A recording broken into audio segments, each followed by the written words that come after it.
Happy Wellness Wednesday. It's Dr. Andrea Shanowski from Freedom Chiropractic and Holistic Health in the Peoria Metro Center and our YouTube channel, Health and Horsepower.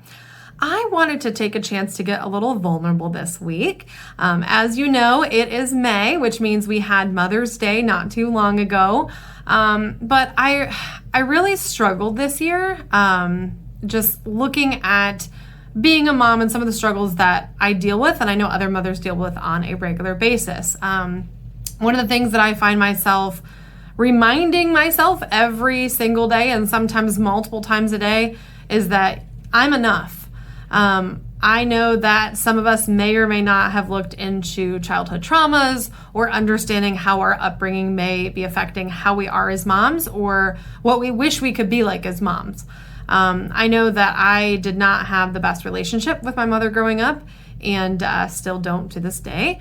But one of the things that I found was I was taught and raised to not really depend on anybody. I didn't have anybody that would have my back when there was a problem that I had or a situation I faced. I was kind of left to fend for myself and figure it out. So to this day, anytime there's a problem that comes up, I always feel like I have to do everything by myself. So if the house is dirty and there's a million things to do at work and there's a million things and tasks to do around the house, I just think I'm the only one that can do everything. So I just have to sacrifice everything about myself to do everything. I'm afraid to not just ask for help, but I just think that I shouldn't have to, that I'm the only one that should do it. I'm the only one that should be bothered. And I feel like if I ask for help, sometimes I am a bother or I'm a problem for asking for help or not being able to do everything by myself. A lot of that perfectionism with basically being everybody and everything and being able to juggle everything and everybody has really affected me to sometimes not feel worthy or not feel like I'm enough. I know there's some days that I don't feel like the best mom because I am maybe not in the best mood and I'm not interacting with my family members the best. There may be some days where I have so much piling up between house and home and things running around in my head that I feel like I don't have my shit together and I feel a little guilty over it. But really, I think at this time, I know there's other women that are probably dealing with the same issue where they just don't feel like they can do everything and be everyone and also have time to sleep and mentally recharge and do self-care. And I want to tell you, you're enough too. I know, again, when you are kind of looking back at how you were raised and your relationship with your parents and your relationship with your siblings, you may notice that those are not always the smoothest sailing. You may know that you didn't feel like you had people that were there for you. And even today, you just don't rely on anybody because you didn't have anybody that's there for you. And there's nothing wrong with that. Just we need to be able to recognize those things and maybe understand that we can change that way of thinking. And it's not too difficult and you don't have to feel guilty if you're asking for help or if you can't do it all, because I'm going to be the first one to admit, and I guarantee you know this, I am not the best at everything. I am a horrible housekeeper. Typically, the only time I really do a lot of cleaning at my house is if I'm angry. I kind of rage clean a little bit.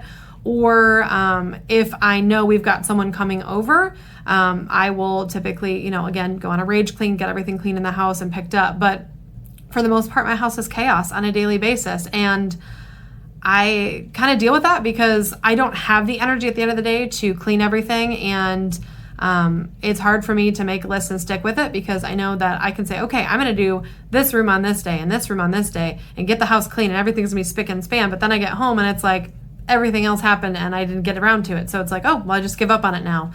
And I know that I am not the best at everything. So sometimes we have to give ourselves a little bit of forgiveness. We can't be everyone. We can't be everything to everyone either. So you have to do what you can do as one person because, again, you're one person. You don't have a clone. You don't have an army of AI people behind you picking up the slack. You don't have an army behind you picking up the slack for things around the house. You may have family members that can help out with things, but sometimes they don't necessarily know what's going on or know what's not getting done unless you involve them and ask for help or tell them what's going on or tell them what, is happening in your head.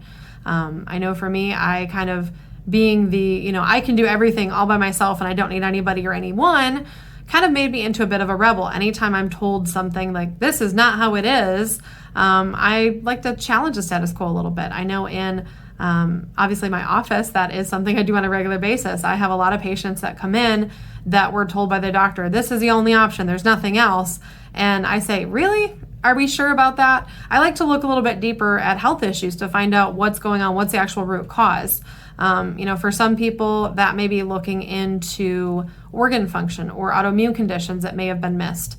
And some people, it's looking at, hey, let's fix your digestive system so that your body can actually heal itself. Because if you're not digesting your food and you're not getting the right nutrition, it's hard for your body to heal. Or if you're under chronic stress and trying to be superwoman and supermom and doing everything and being everywhere and being everyone for everybody, you burn yourself out and then you cannot function and you feel mentally like you are not yourself at all. And you can't interact and you can't have good relationships because you've burned yourself out trying to do everything and being everyone. A lot of times I take a look at what's going on with those hormones, and we create a plan of number one, how do we change our lifestyle habits so we don't end up here again? But also, how do we get the right foods in to make sure that we're healing our body and nourishing it properly? And then how do we temporarily get some herbals in to help balance and support and get things functioning again and get things healing so we can get you back to where you need to be. But again, that rebel in me, I like to challenge a lot of status quo. So that makes me who I am. And I'm not sad about my upbringing. I just realize that there are some strengths that come with that. And there's also some weaknesses. When you are not doing you can't do everything. So when you feel like there's things that are falling short, you kind of punish yourself or feel like you're not worthy, or feel like you're not the best mom, but that's not true. So again, you're enough.